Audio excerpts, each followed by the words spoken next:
You know, I had that job from 1982 to 2007. That's 25 years. I had to grow into it. I learned, but I had good people working for me. I had Mary Pioli, I had Aldo Meldo. All the ladies were my secretaries and deputies who were experienced, and they taught the old guy how to do things, and I learned from them. Of course, I went to school, and the office was running, when I left, was smooth. The borough hall was smooth. Everybody knew their jobs. They came in early in the morning, came in on time. We were never late. They stayed past the time the office closed. Some stayed for 2 and 3 hours to get there, which is unheard of. And they didn't get overtime, which is amazing.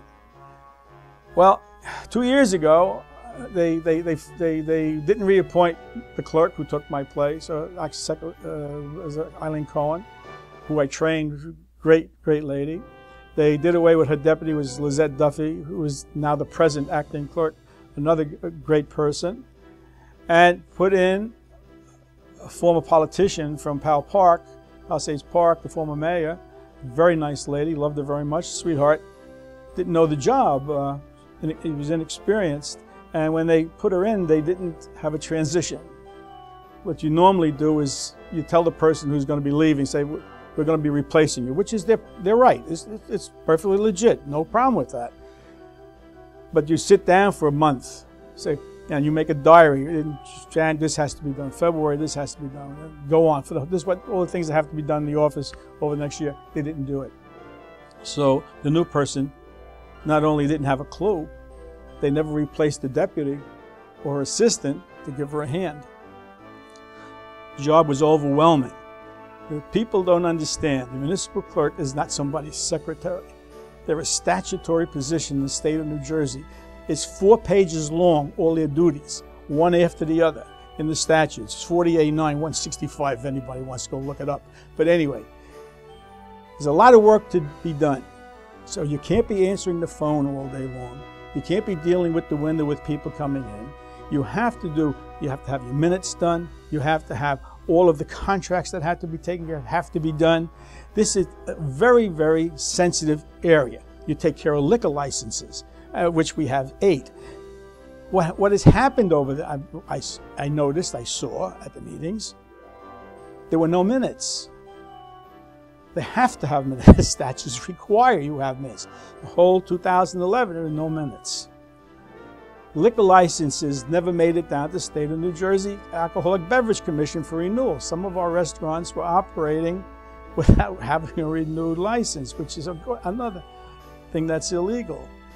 Since there were no minutes, there were no certified ordinances, no certified resolutions. And the resolutions is the big one, because our tax appeal attorney needs these resolutions to see which tax appeals were approved and what the results of that. In other words, what deal did they make with the applicant? How much they were going to reduce his taxes or not reduce? He had to know. There's nothing existing, so how's that person supposed to know anything? So he has to go back to the other attorneys. Did you keep a record of this? But he's charging us hours, billable hours to us for something that should have been done last year. And of course, we have to take the fall for that, because we got to pay this guy, even though it was their responsibility, not ours.